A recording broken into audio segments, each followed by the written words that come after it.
మిత్రమా, నిన్ను పట్టించుకొని వాళ్ళని నువ్వు పట్టించుకోకు. ఏదో సినిమాలో చెప్తారు కదా, ప్రేమిస్తే తిరిగి ప్రేమిస్తారని. కానీ నిజ జీవితంలో మనం ఎంత ప్రాకులాడితే అంత పక్కన పెడతారు మిత్రమా.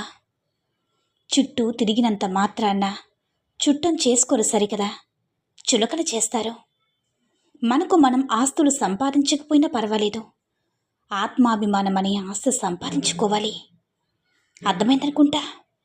ఒక మనిషికి రెండు ముఖాలు ఉంటాయి. ఒక ముఖం నీకు తెలిసినప్పుడు ఇంకో ముఖాన్ని నిరూపించాలని అనుకోకు. దొరకరు సరికదా, నిన్ను ఎదవన చేసి చూపిస్తారు. నిజం తెలిసిన నోరు మెదపక మిత్రమా, అదే క్షేమం. కళ్ళున్నా గుడ్డిగా ఉండాలి, నోరున్నా మూగవాడిగా ఉండడమే చాలా మంచిది. భర్త ఎలాంటి వాడైనా మంచిగా పరిచయం చేస్తుంది పుట్టింటికి. తన పుట్టింట్లో భర్తకి చిన్న అవమానం కలిగినా సరే సహించలేదు. కానీ అత్తగారింట్లో భార్యది తప్పు లేకపోయినా సరే భర్త ఎందుకు తనను సపోర్ట్ చేయడం? భర్త భార్యకి భరోసాగా మారినప్పుడే తను అతడికి బలంగా మారగలదని గుర్తుపెట్టుకో మిత్రమా. దరిద్రమో ఏమో తెలియదు, మన అనుకున్న వారే మన బాధకి కారణమవుతారు. ముందు బాధపడ్డం మానేసే. మన అనుకున్నవారు మనల్ని బాధ పెట్టరు. అయినా కానీ నిన్ను బాధ పెడుతున్నారంటే నిన్ను మన అని అనుకోవట్లేదని అర్థం మిత్రమా. మన అని అనుకున్నప్పుడు నువ్వెందుకు అంత ఫీల్ అయిపోవడం చెప్పు. వాళ్ళు నీతో ఎలా ఉంటే నువ్వు కూడా అలానే ఉండాలి.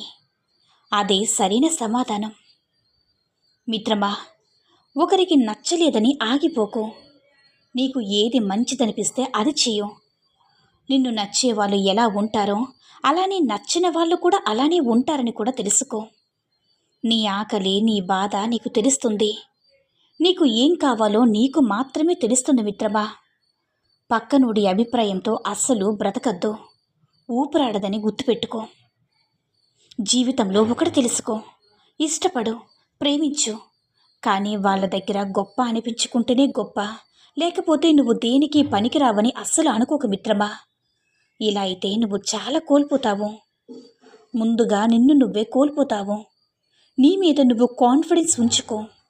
ఎవ్వరికి కూడా ఎవరి సర్టిఫికేట్ కూడా నీకు అవసరం లేదని గుర్తుపెట్టుకో మిత్రమా. పోటీగా విగ్రహం హైట్ పెంచడం కాదు, మనసులో భక్తిని పెంచుకో. ఎక్కడ ఉన్నా సరే నిన్ను వెతుక్కుంటూ వస్తాడు ఆ వినాయకుడు. పోటీగా గెలవడం ముఖ్యం కాదు, నీకు సాటి పోటీ లేని భక్తిని పెంచుకోవాలి. జాతర గొప్పగా చేయు, నీ గురించి జనాలు మాట్లాడుకునేంత. అలా కాదు, నిన్ను భగవంతుడే మెచ్చేంత భక్తితో చేయి మిత్రమా. అర్థమైందనుకుంటా. మనసులు కలవలేనప్పుడు జాతకం కలిస్తే ఏంటి, కలవకపోతే ఏంటి? జాతకం పెళ్ళిని మాత్రమే చేస్తుంది. మనసులు కలిస్తే శ్మశానం దాకా తోడుంటుంది ఆ బంధం. అవునా మిత్రమా? నమ్మినా నమ్మకపోయినా సరే ఇది పచ్చి నిజం. మన అనుకున్న వాళ్ళే మన గురించి నానా రకాలుగా మాట్లాడతారు. ఆ విషయం మనకి తెలిసినప్పుడు అడగాలి, కడిగేయాలని ఎప్పుడు కూడా ఆవేశపడకూడదు. ఏమీ కూడా జరగనట్లుగా ఉండాలి. ఆవేశపడ్డావనుకో తప్పు ఒప్పుకోరు సరికదా. మనల్ని రెచ్చగొట్టి కోపంలో మనం మాట్లాడిన మాటలతో మనల్ని తప్పుగా చూపిస్తారు.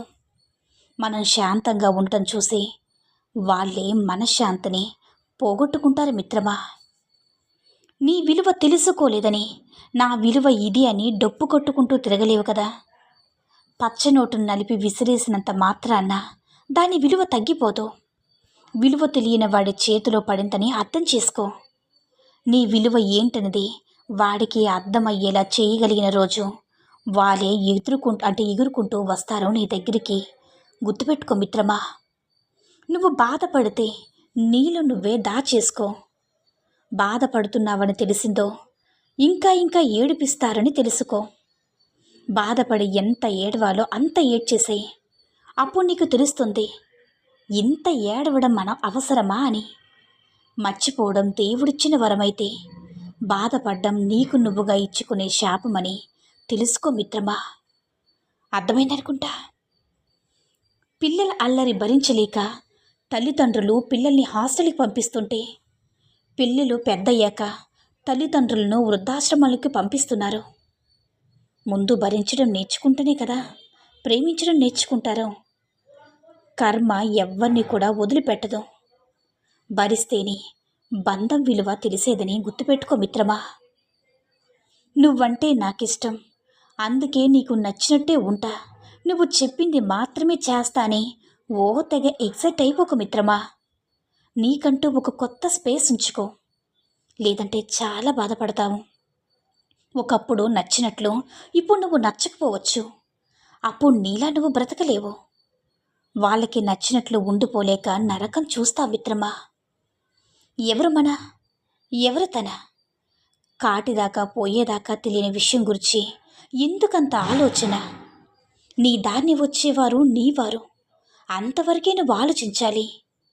ఇంతవరకు అనేది ఇంకా ఎంతవరకు అనేది నీ చేతిలో ఉండదు మిత్రమా. అక్రమ సంబంధాన్ని ప్రేమ అని ఎలా అంటారు? అందులో ప్రేమ ఉండదు, వ్యామోహం మాత్రమే ఉంటుంది. కక్కుర్తని అనలేక ప్రేమని నువ్వు పేరు పెట్టుకుంటున్నావంతే. అక్రమ సంబంధంలో ఆకర్షణ, మోజు, భయం మాత్రమే ఉంటాయి.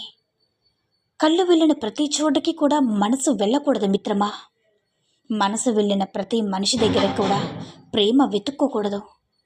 అక్రమ సంబంధం ప్రేమ ఎక్కడి వరకంటే మోజు తీరేంత వరకే. నిజమైన ప్రేమ హుయిలతో కవ్వించదు, లేకపోతే నీ అవసరాన్ని ఎరగా వాడుకోదు. ఆడైనా మగైనా ప్రేమకి కట్టుబడాలి కానీ కోరికలకి కాదని గుర్తుంచుకో. ఈ మధ్య అమ్మాయిలను నగ్నంగా ఫోటోలు తీయడం, కోరికలు తీర్చమని బెదిరించడం చాలామంది ఇలా చేస్తూ ఉన్నారు. నీకు తెలియకుండా తీసిన ఫోటోలకి నువ్వు ఎలా బాధ్యురాలివి. భయపడద్దు, ఎదురు తిరగండి, నువ్వేం చేస్తావో చేసుకోనండి. ఫోటో మార్పింగ్ వచ్చిన ఈ రోజుల్లో అడ్డంగా వాదించండి ఇది ఎడిటింగ్ అని. అవతల వాడు రాక్షసంగా మారినప్పుడు ఏడవకు, ఎదురు తిరుగు. మహా అయితే నీ అనుకున్న ఆ నలుగురు వదిలేస్తారు. కష్టంలో మన పక్క నిలవని వాళ్ళు మన వాళ్ళు కానీ కారు మిత్రమా. కావాలని ఎక్స్పోజింగ్ చేసిన వాళ్ళకంటే మీరు చాలా మేలు. చెప్పడం తేలికే కాదన్ను, ధైర్యం చెప్పేవాళ్ళు కూడా ఉండాలి కదా. లొంగిపోయి చస్తూ బ్రతికే కంటే ఎదిరించి బ్రతకడం ఎంతో మేలు కదా. ఫ్రెండ్స్ అంటే పిచ్చి, ఆటలంటే పిచ్చి, జోదం అంటే పిచ్చి, తాగుడంటే పిచ్చి, ఇలా ఎన్నో అంటే ఇంట్లో భార్యకి సమయం ఇవ్వరు. ప్రేమగా కాపురం ఉండదు. ఇంకా పిల్లలు కలగలేదా అని అందరి వేటకారాలు ఓవైపు. ఎవరు పిచ్చివారికి ఆనందమే.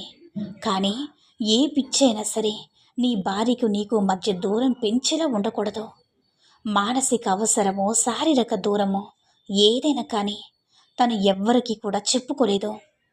కేవలం నీకు తప్ప తన బాధ నీ మీద వృత్తి కాకుండా జాగ్రత్త పడే బాధ్యత నీదే మిత్రమా. నా భర్త ఇది అని చెప్పడానికి చాలామంది దాస్తారు. మంచివాడైతే మంచిగా చెప్పండి, దారికి తెచ్చుకుందాం. అనవసరంగా చెప్పుకొని నా పరువు నేనే తీసుకోవాలని అంత ఆలోచించొద్దు. నువ్వు మంచిగా చూపిస్తూ ఏదో ఒక రోజు తట్టుకోలేక నిజం బయటపెడితే నమ్మరు కదా. సరికదా, నిన్నే దోషులా చూపించే అవకాశాన్ని మీరే మీ భర్తకి కల్పిస్తున్నారని మర్చిపోకండి. గుర్తించుకో, ఉన్న నిజం దాచుకో, లేని నిజాన్ని నిజం చేయాలని చూసి చిక్కుల్లో పడకో. అర్థమైందనుకుంటా మిత్రమా. నా మీద నీకు అనుమానమా అని ఒక ఆడది నీకు అడిగిందంటే దాని అర్థం నీ ప్లేస్లోకి మరొక వ్యక్తి వచ్చేసడని అర్థం మిత్రమా. కొందరు ఆడవాళ్ళు, కొందరు మగవాళ్ళు ఇలానే ఉన్నారు కాదంటారా? ఈ సూక్తుల్లో ఏ సూక్తి నచ్చిందో కామెంట్ చేయండి. ఈ వీడియో నచ్చినట్లయితే లైక్ చేసి మరిన్ని వీడియోస్ కోసం మన ఛానల్ని సబ్స్క్రైబ్ చేసుకుని మాకు మరింతగా సపోర్ట్ చేయండి. ధన్యవాదములు.